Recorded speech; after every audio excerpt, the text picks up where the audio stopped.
Hello students, पहलवान Gurudeen group of college के अंतर्गत आने वाले पहलवान गुरुदीन महिला महाविद्यालय की इतिहास विभाग अध्यक्ष मैं साधना नागल एक बार फिर इतिहास का एक नया वीडियो लेकर उपस्थित हुई हूँ। यह वीडियो आपके सिलेबस से संबंधित है। वीडियो को लाइक और शेयर जरूर करें। अपनी स्टडी को नियमित रखने के लिए पहलवान गुरुदीन के यूट्यूब चैनल को सब्सक्राइब करें और बेल आइकन दबाएं ताकि आपको नए वीडियो की नोटिफिकेशन मिलती रहे। इस वीडियो में आपको मौर्यकालीन स्थापत्य कला के बारे में बताऊंगी। मौर्यकालीन स्थापत्य कला मौर्य कला विकसित तथा समृद्धशाली है। इसका समीक्षकों की दृष्टि में एक मौर्य कला का आश्चर्यकारी स्वरूप है, क्योंकि मौर्य कला का क्रमिक विकास प्राप्त नहीं होता है और न ही इसका क्रमिक अंत प्राप्त होता है। यह कला अशोक के काल में अचानक श्रेष्ठ रूप में प्रकट होती है और अशोक के शासन काल की समाप्ति पर अचानक लुप्त हो जाती है। वस्तुतः अशोक के धार्मिक उत्साह ने इस कला को जन्म दिया था और कला को धर्म की सेवा में प्रयुक्त किया था। एक विशेष उद्देश्य से कला का आविर्भाव हुआ और उद्देश्य की पूर्णता के साथ ही विशिष्ट कला का अवसान हो गया। इसमें विदेशी मूल की खोज करना उचित नहीं है। मौर्य कला का वर्गीकरण। मौर्य काल में मुख्य रूप से मौर्य दरबार की कला थी, जिसमें राज्याश्रित कलाकारों द्वारा निर्मित निम्नलिखित कला अवशेष प्राप्त हुए हैं। नगर निर्माण व राज प्रासाद। मौर्य काल में पाटलिपुत्र एक वैभवशाली नगर था। इसके निर्माण तथा स्वरूप के बारे में मेगास्थनीज ने विवरण दिया है। वह लिखता है, भारत में जो सबसे बड़ा नगर है वह प्राच्य देश पाटलिपुत्र है। वह गंगा और सोन नदी के तट पर स्थित है। मौर्य राजप्रासाद नगर के मध्य बना हुआ था। मेगास्थनीज के कथनानुसार राजप्रासाद सूसा और एक बताना के राजप्रासादों से भी अधिक सुंदर था। उत्खनन में इस राजप्रासादों के अवशेष प्राप्त हुए हैं, जिनसे इनकी भव्यता प्रकट होती है। 4वीं शताब्दी ईस्वी में जब फाहियान ने राजप्रासाद के खंडरों को देखा था तो वह आश्चर्यचकित रह गया था। गुहा निर्माण। अशोक ने वास्तुकला के क्षेत्र में एक नई शैली का आरंभ किया। यह शैली गुहा निर्माण की थी, अर्थात चट्टानों को काटकर कंदराओं का निर्माण किया गया था। ये गुफाएं आजीवक भिक्षुओं के लिए चातुर्मास में विश्राम करने के लिए बनाई गई थीं। अशोक ने अपने राज्याभिषेक के 12वें वर्ष में 12 बार पहाड़ियों में गुफा का निर्माण कराया था। इनकी भीतरी दीवार पर चमकीली पॉलिश है। लोमश ऋषि की गुफा मौर्य काल में सम्राट अशोक के पौत्र संपत्ति द्वारा निर्मित हुई। यह गुफा अधूरी है। इसके मेहराब पर गज पंक्ति की पच्चीकारी अब भी मौजूद है। ऐसी पच्चीकारी प्राचीन काल में काष्ठ पर की जाती थी। स्तूप। बौद्ध धर्म में स्तूपों का निर्माण कई उद्देश्य से किया जाता था।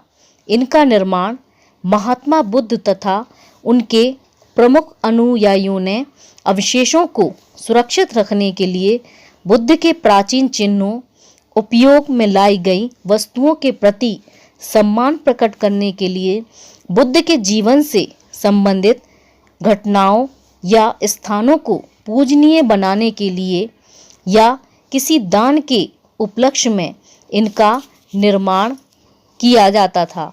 इन स्तूपों को क्रमशः शारीरिक, पारभौमिक, उद्देशिक और संकल्पित कहा गया है।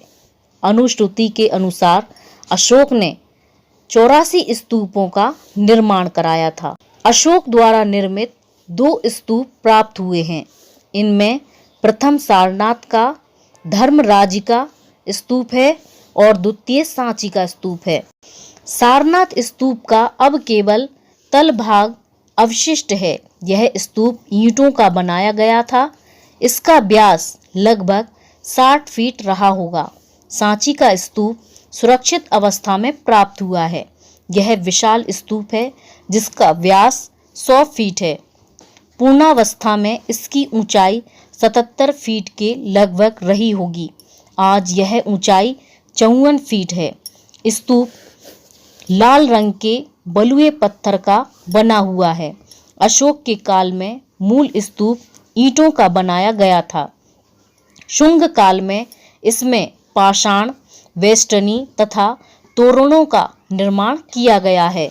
भरहुत का स्तूप प्रयाग के निकट जीर्ण शीर्ष अवस्था में है। इसे भी मौर्यकालीन माना गया है। यह ईंटों का है और इसके चारों ओर पाषाण वेष्टनी थी जिस पर विविध बौद्ध गाथाओं का चित्रण किया गया है। इस स्तूप में सैकड़ों की संख्या में आले बने हुए हैं जिनमें उत्सव के अवसर पर दीप जलाए जाते हैं। स्तंभ मौर्य काल की सर्वश्रेष्ठ कलाकृति स्तंभों तथा उनके शीर्ष पर पशु आकृतियों का निर्माण है। इन स्तंभों का निर्माण अशोक ने कराया था। इन पर उसकी धम्म लिपि अंकित है। इन्हें साम्राज्य के विभिन्न भागों में मुख्य मार्गों पर लगाया गया था।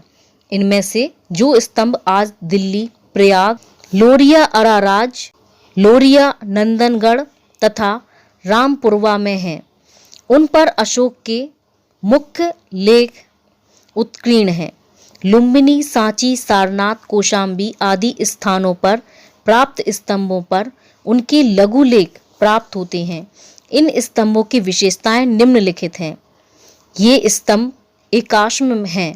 इनकी संख्या लगभग 20 है।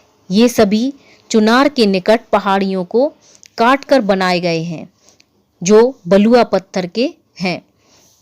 इन स्तंभों की ऊंचाई लगभग 40 से 50 फीट है। ये स्तंभ आधार की ओर मोटे और शीर्ष की ओर पतले होते थे। इन स्तंभों पर चमकदार काली पॉलिश है जिसके कारण पहले इन्हें धातु का समझ लिया गया था। स्तंभ के 2 भाग हैं। प्रथम जिसे अवांगमुखी कमल कहा गया है और जिस पर धार्मिक प्रतीकों जैसे चक्र, पशु, पक्षी, लता, पुष्प आदि से विभक्त तथा अलंकृत हैं। द्वितीय शीर्ष पर सिंह, हस्ती, अश्व, वृषभ आदि की मूर्तियां हैं। स्तंभों का निर्माण उच्च कोटि की इंजीनियरिंग प्रतिभा को प्रदर्शित करता है।